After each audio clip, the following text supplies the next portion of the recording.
Est, France de l'Est, 23 août 1944. À l'intérieur d'un Panther de la 9e Panzerdivision, le chargeur tend la main vers un nouvel obus. Ses doigts effleurent la douille en laiton. Une fraction de seconde. L'obus de 75 mm explose entre ses mains. L'AS, déflagration propage en chaîne à travers toutes les munitions stockées. Le brasier interne dépasse 2000 degrés Kelvin en millisecondes. Les 5 membres d'équipage n'ont pas le temps de hurler. La tourelle de plusieurs tonnes s'arrache de son anneau, vole et s'écrase 20 mètres plus loin, éventrée. Dehors, les soldats, alliés regardent, sidérés. Un char allemand se consumait de l'intérieur, détruit par sa propre force. Ils ignorent pourquoi. Les survivants allemands l'ignorent aussi. Mais à des milliers de kilomètres, dans des ateliers discrets du sud de l'Angleterre, une poignée d'ingénieurs britanniques sait exactement ce qui s'est passé. Ils ont inventé une arme si simple, si discrète, si impitoyable, qu'elle ne contient ni explosifs, ni mécanisme, ni presque rien. Un objet pas plus gros qu'une montre de poche. Coût. Moins d'1 shilling, et elle transforme les chars les plus redoutables de la Wehrmacht en pièges mortels prêts à exploser à retardement. En 1943, la Wehrmacht domine encore l'Europe occupée par le fer et le feu.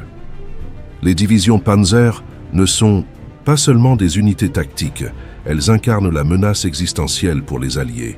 Un seul Tiger I, avec son canon KWK-36 de 96 mm, peut percer n'importe quel blindé allié à plus de 2000 mètres. Un Panther, plus mobile, plus nombreux, transforme les champs de bataille en zones de tir unilatérales. La production allemande, malgré les bombardements stratégiques de la RAF et de l'USAF, reste terrifiante. En juillet 1943, Albert Speer, ministre de l'Armement, a réorganisé l'industrie avec une efficacité brutale. Décentralisation, travail forcé, rationalisation extrême. Résultat, 323 chars lourds et moyens sortent des usines par mois. Henschel, MAN, Daimler-Benz, Krupp tournent à plein régime. Les Alliés le savent, même si le bombardement s'intensifie, la courbe de production Panzer ne s'inverse vraiment qu'à partir de l'automne 1944. Avant cela, chaque mois perdu est un mois où la Wehrmacht conserve son avantage blindé. Face à cette machine, le sabotage conventionnel s'avère pathétique. Les réseaux de la résistance française, belge, norvégienne, polonaise, yougoslave tentent l'impossible. Ils posent des charges creuses sous les chenilles, glissent des grenades dans les prises d'air, incendient des dépôts avec des cocktails Molotov artisanaux. Parfois ça marche, un Panther brûle, un half-track explose, mais le prix est exorbitant. Pour détruire un char, il faut souvent risquer une équipe entière. Les Allemands ripostent immédiatement. Exécutions sommaires, otages fusillés par dizaines, villages incendiés. Le ratio est cruel. Un char détruit, 20 à 50 civils ou résistants tués en représailles. Pire encore, la production allemande compense largement ces pertes. Les services de renseignement britanniques calculent froidement. Pour perturber réellement les opérations Panzer, il faudrait détruire au moins 8 à 10 fois plus de véhicules que les méthodes classiques ne le permettent. C'est mathématiquement hors de portée. Le Special Operation Executive, SOE, créé en 1940 par Churchill pour mettre le feu à l'Europe, et comprend très tôt que le sabotage doit changer de paradigme.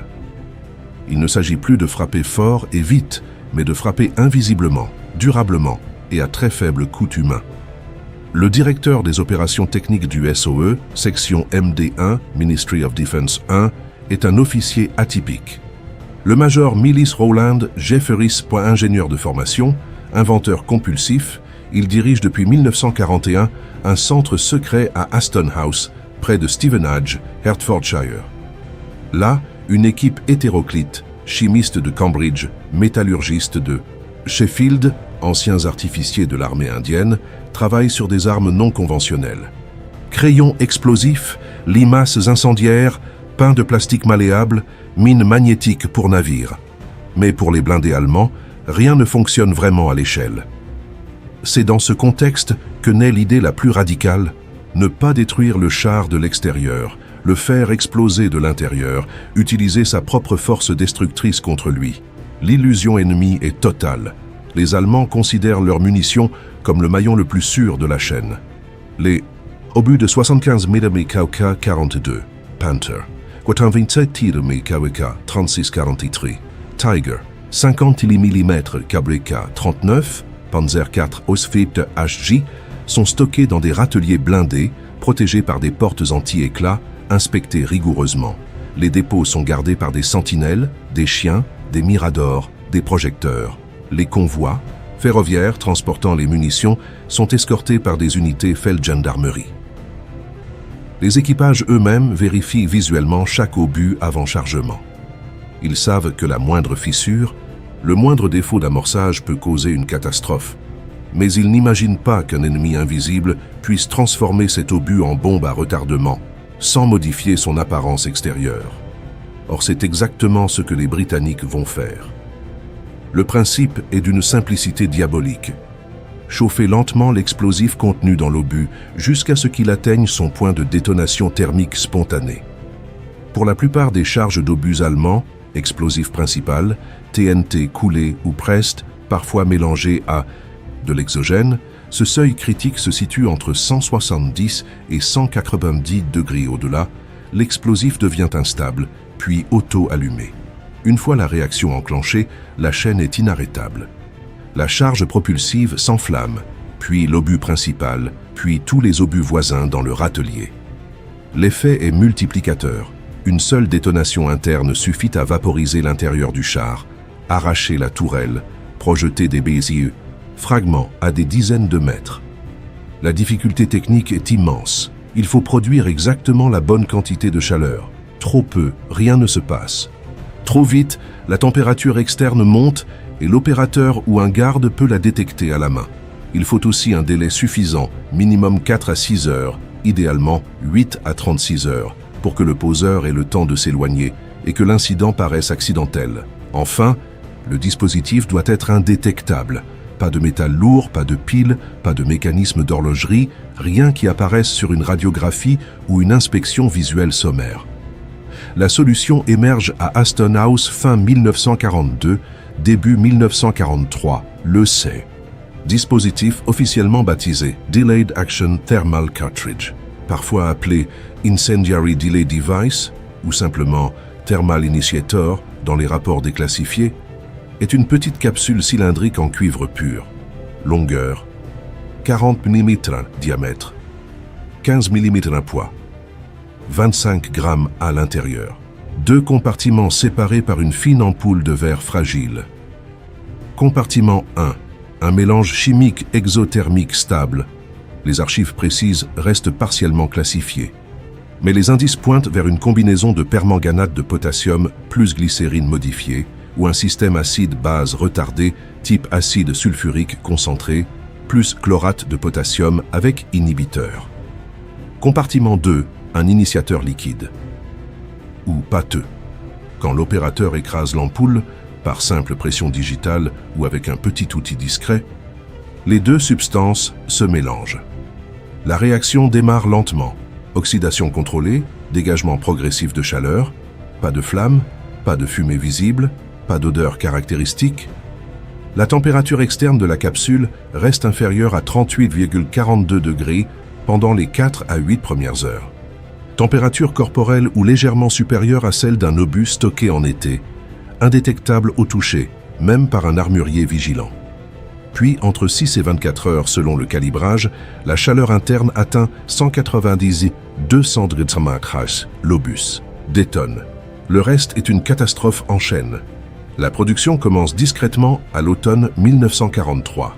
Atelier à Aston House, puis extension vers des sites dans le Sussex et le Hertfordshire, coût unitaire, environ 8 pence, moins d'un shilling.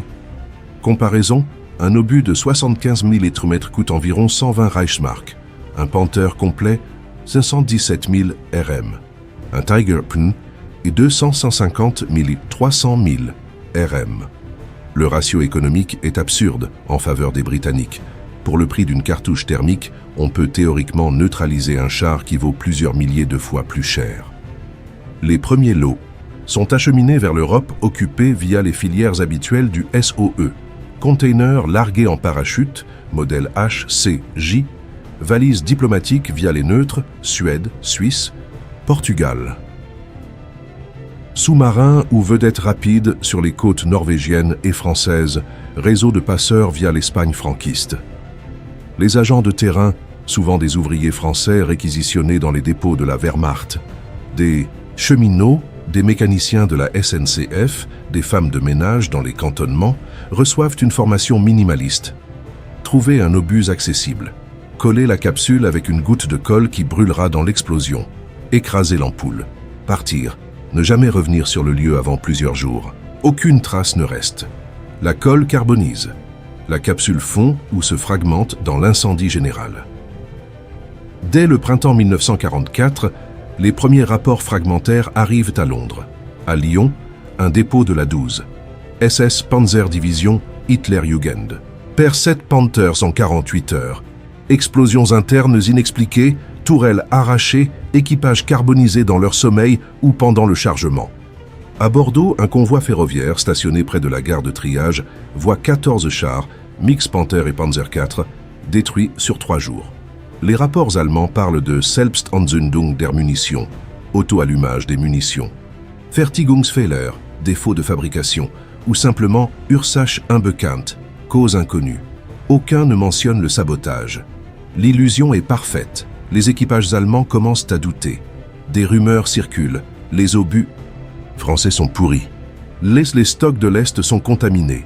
Attention aux lots marqués X7 ou Y4. Certains refusent de charger des caisses entières. D'autres inspectent maniaquement chaque obus à la lampe torche. Mais rien n'y fait. La capsule est invisible, inodore, indétectable avant activation. Quand la chaleur devient perceptible au toucher, il reste moins de 30 minutes. Trop tard. C'est là que réside le génie stratégique du thermal cartridge. Il ne détruit pas seulement des chars. Il sème le doute, la paranoïa, la méfiance interne. Il transforme la force principale de la Wehrmacht, son artillerie blindée, en source d'angoisse permanente. Chaque obus chargé devient une roulette, russe silencieuse. Chaque dépôt, un cimetière potentiel. Chaque équipage, une victime en sursis. Les Allemands commettent leur première erreur fatale dès l'été 1943. Ils sous-estiment l'ingéniosité britannique. Hitler et son état-major croient dur comme fer que le sabotage allié reste primitif, explosif grossier, attentats, suicides, actes isolés. Speer, dans ses mémoires post-guerre, admet avoir focalisé les efforts sur la protection physique des usines et dépôts, gardes renforcés, contrôle aléatoire, fouilles systématiques. Mais personne n'anticipe une arme chimique miniature, invisible, qui exploite la vulnérabilité intrinsèque des munitions. C'est cette arrogance stratégique qui scelle le tournant. Le thermal cartridge n'est pas seulement une invention technique. C'est une faille exploitée dans la psyché nazie, obsédée par la supériorité technologique, mais aveugle aux asymétries. Le déploiement accélère au printemps 1944. Le SOE produit désormais des milliers d'unités par semaine. Les réseaux de résistance, coordonnés par des agents comme Violette Sabot ou Nancy Wake, intègrent le dispositif dans leurs opérations standards. En France, le groupe Prosper, réseau Physician, et Buckmaster, réseau Buckmaster, reçoivent les premiers. Colli, un agent typique. Un ouvrier de chez Renault réquisitionné pour réparer des Panthers à Bilancourt. Il glisse la capsule sur un obus pendant une pause cigarette, écrase l'ampoule d'un geste discret. Part avant la fin de son shift, aucun témoin, aucune alarme. Le CE. Tournant décisif survient en juin 1944, avec le débarquement Point Normandie. Les Alliés débarquent le 6, les Panzer Divisions convergent. 2, SS Panzer Das Reich. 12, SS Hitlerjugend, Panzer Lehr Division. Mais dans les dépôts arrière, les explosions commencent. Près de Caen, un râtelier de munitions pour Tigers explose le 8 juin. 6 chars inutilisables. Équipage paniqué. Les rapports du général Dollmann, commandant la 7e armée, parlent de défaillances techniques inexplicables. Rommel, inspectant les lignes, exige des enquêtes. Mais les enquêteurs allemands, Abwehr, Gestapo, cherchent des preuves mécaniques. Fils, détonateurs, résidus d'explosifs. Ils ne trouvent rien. La capsule a fondu dans le brasier. l'erreur. Ils attribuent les incidents à des lots défectueux de chez Rheinmetall ou Skoda.ordre et donnaient de purger certains stocks. Résultat paradoxal, des munitions saines sont jetées, aggravant les pénuries. À l'est de Paris, mi-juillet, le basculement s'accélère. La 9e Panzerdivision, en route pour contrer l'opération Cobra, stationne près de Versailles. Un infiltré, un cheminot français du réseau Vengeance, place 10 capsules sur un convoi ferroviaire. Délai calibré. À 12 heures. Le lendemain matin, alors que les chars sont déchargés, 3 explosions en séquence, tourelles arrachées, munitions secondaires qui détonnent comme un feu d'artifice infernal, 17 morts, 20 blessés, 9 Panthers hors. Service. Le commandant de division, Oberst Sperling, télégraphie à Berlin. Sabotage suspecté, mais pas de preuves. Munitions autodétruites. Speer réagit en ordonnant des inspections thermiques aléatoires, mais trop tard.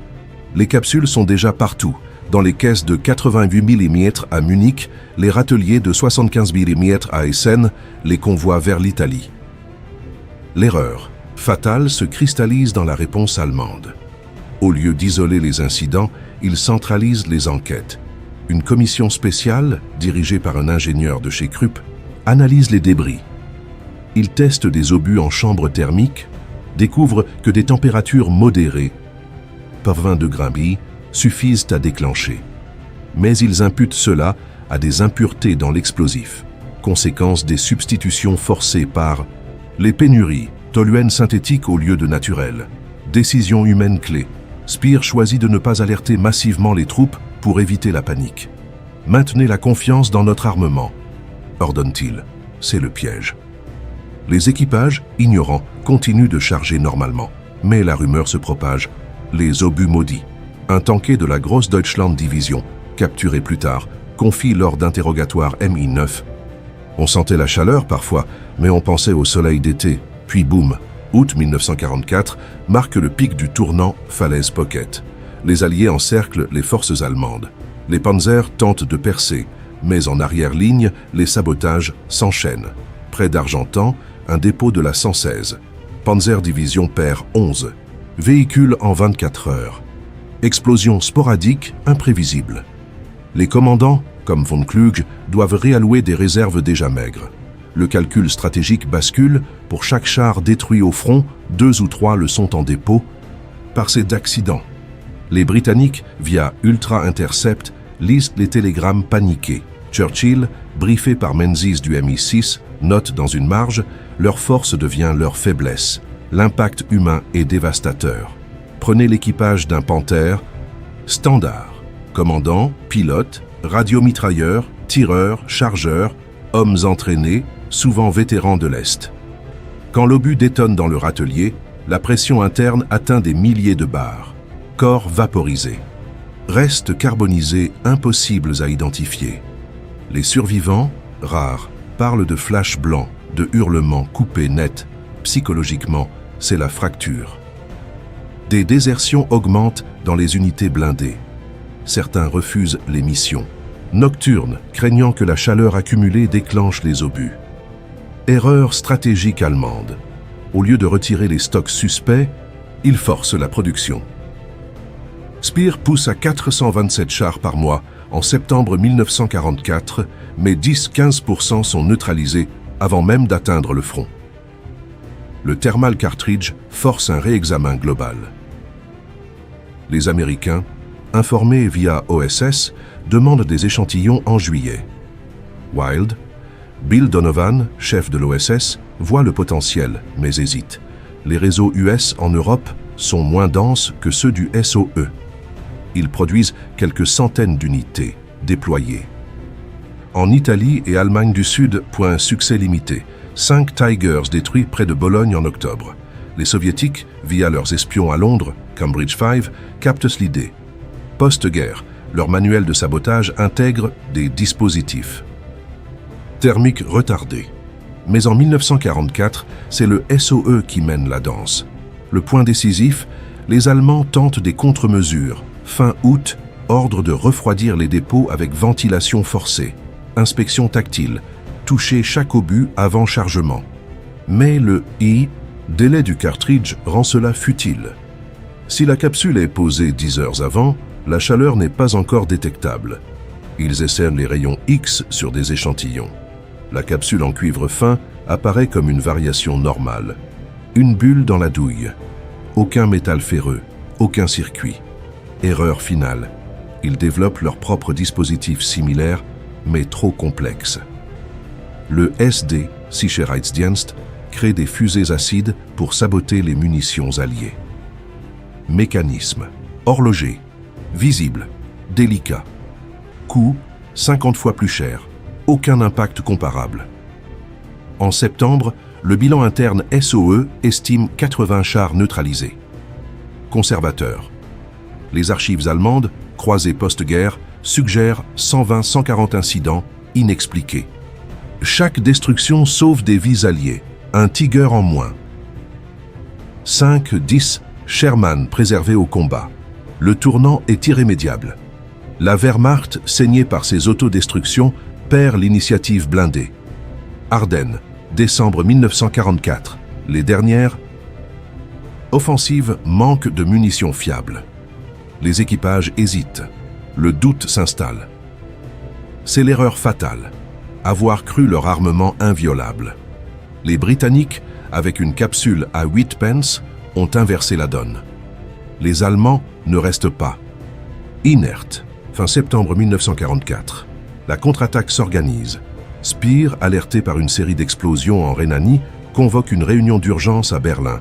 Autour de la table, ingénieurs de l'Heereswaffenamt, officiers de l'Abwehr, représentants de Krupp et Rheinmetall. Le diagnostic est clair. Ces accidents ne sont pas fortuits, mais l'erreur persiste. Ils imaginent un sabotage mécanique sophistiqué, timers électriques, fusées magnétiques, comme ceux qu'ils emploient eux-mêmes contre les convois soviétiques. Décision prise. Intensifier les inspections. Chaque obus doit être passé au crible, visuel, tactile, et pour les lots suspects, radiographiques. Des équipes spéciales, formées à la hâte, sont déployées dans les dépôts principaux, Essen, Dortmund, Munich. Mais le thermal cartridge défie ces mesures. Sa composition chimique pure, sans fer, sans circuit, le rend invisible au détecteur. La capsule de cuivre, fine comme une feuille, se fond dans les variations normales des douilles. Résultat, sur 500 obus inspectés près de Cologne en octobre, aucun dispositif n'est trouvé.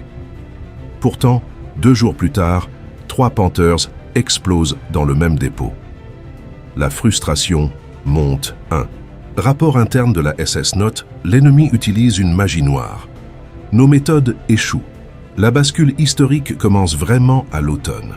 Les Alliés, galvanisés par le succès normand, lancent l'opération Market Garden le 17 septembre.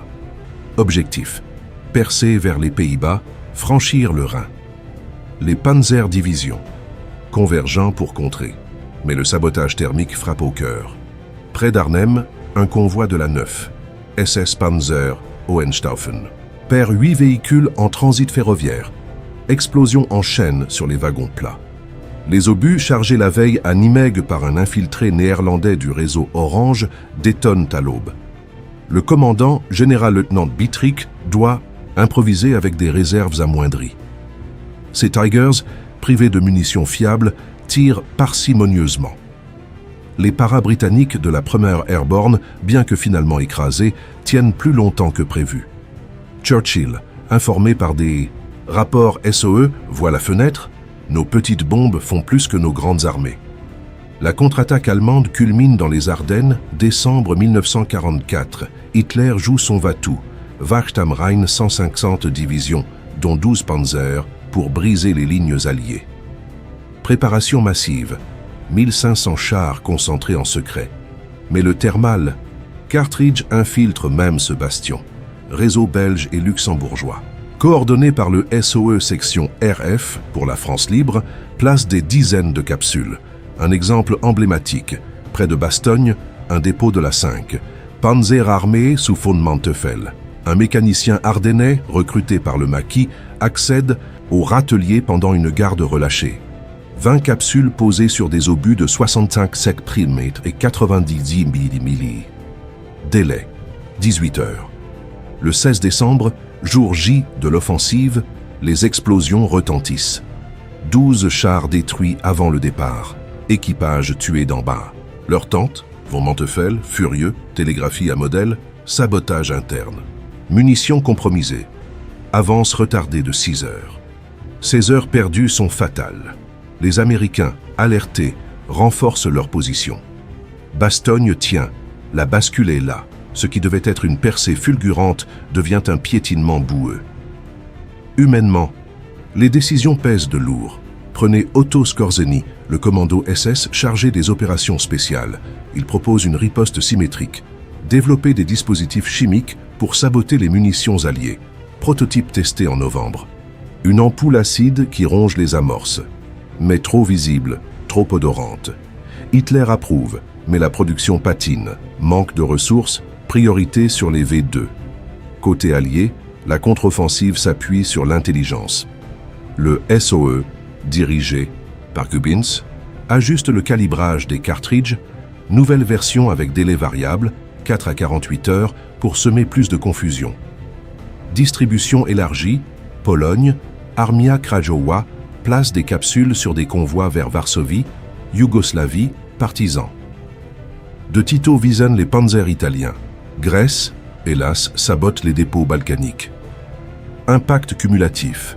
En janvier 1945, les rapports ultra décryptent des plaintes allemandes sur munitions instables. Dans tout le Reich, la bascule historique s'accélère avec la traversée du Rhin. Mars 1945, Eisenhower lance Plunder et Varsity. Les panzers, saignés par des mois de sabotages internes, manquent à l'appel. La 21.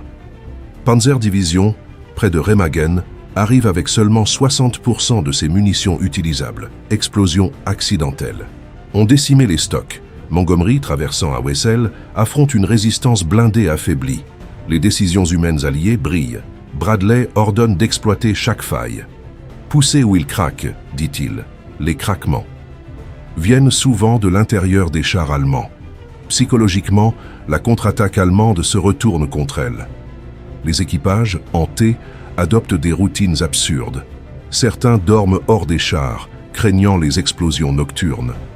D'autres chargent minimalement 20 obus au lieu de 80, efficacité au combat divisée par 4.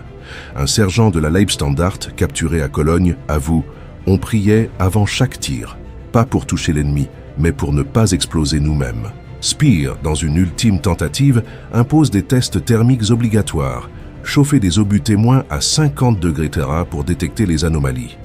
Mais le cartridge, avec son pic retardé, passe inaperçu. Fin mars, un dépôt entier près de Francfort saute, 22 chars perdus. La Wehrmacht, exsangue, recule sur tous les fronts. La bascule vers la victoire alliée est irrémédiable. Avril 1945, Ruhr-Pocket. 325 000 Allemands encerclés. Leurs panzers, quand ils fonctionnent, tirent à vide. Munitions sabotées, force des redditions précoces.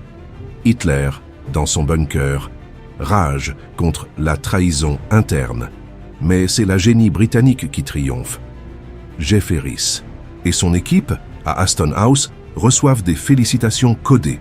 Production totale, environ 60 000 unités, chiffre déclassifié partiel. Taux de succès estimé, 70-80% des placements aboutissent. Bilan, 150-200 chars neutralisés. Directement, des milliers d'obus gaspillés par précaution. Cette phase marque la contre-attaque alliée invisible. Pas de batailles épiques, mais une usure silencieuse. Les décisions stratégiques, poser une capsule plutôt que risquer un assaut, sauvent des vies.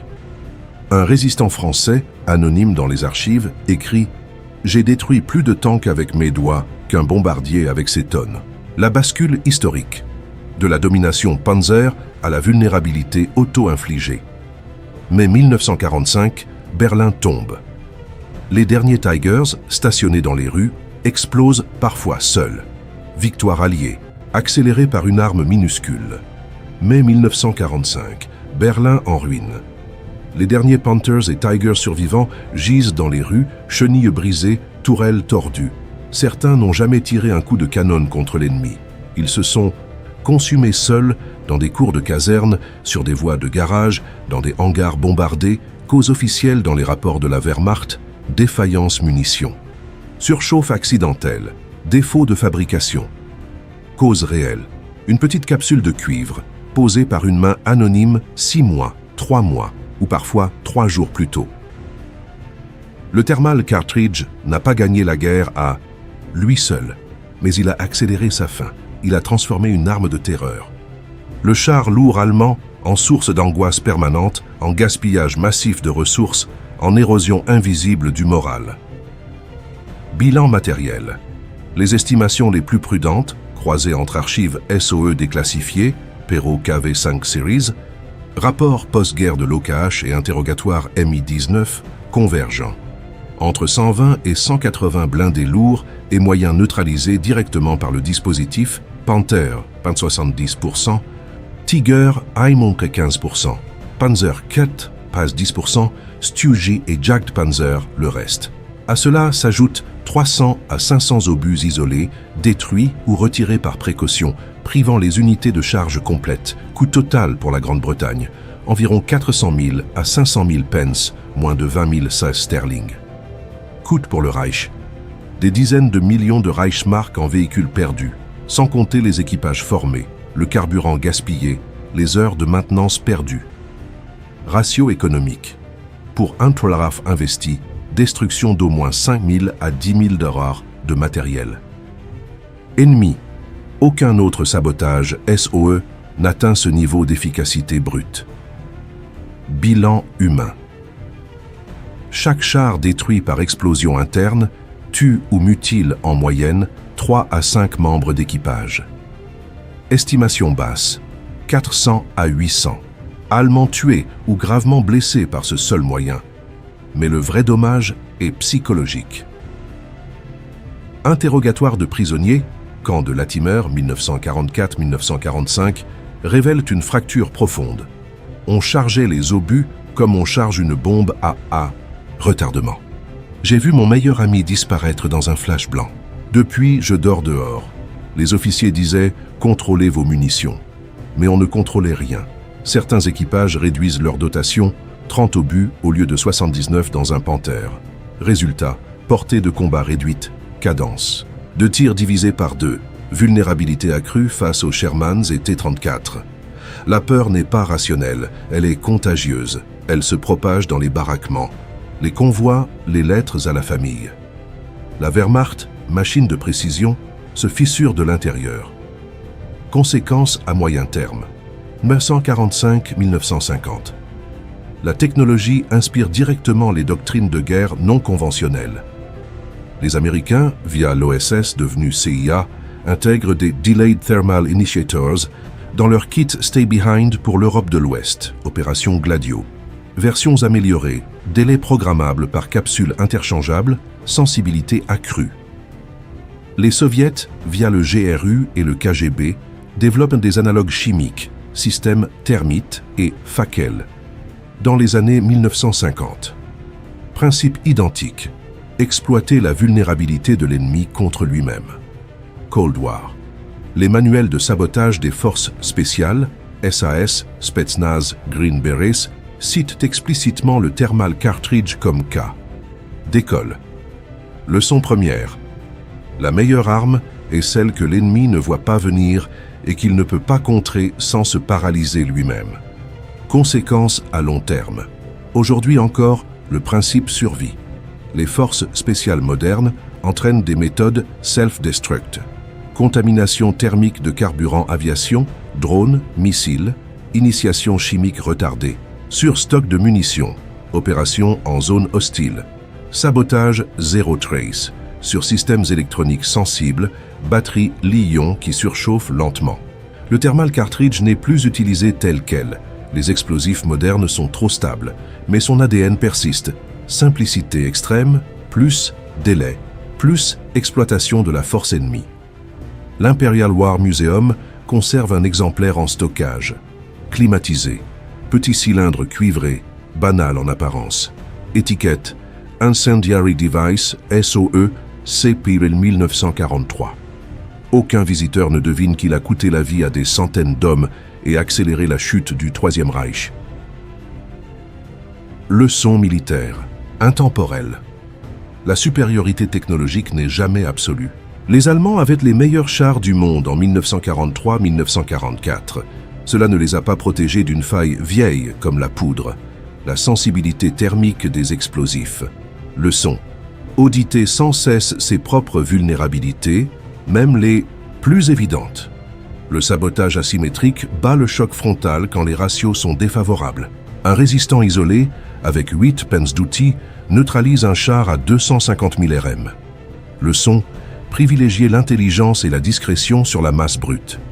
L'effet psychologique l'emporte souvent sur l'effet matériel. Détruire 150 chars est significatif. Faire douter 10 000 tankistes de leurs propres armes est décisif. Leçon. Semer le doute est une arme stratégique à part entière.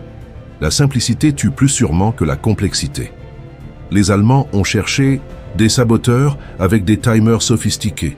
Ils ont été vaincus par une ampoule de verre et 2 produits chimiques. Leçon. L'élégance technique l'emporte sur la sophistication. L'ambiguïté est un multiplicateur de force.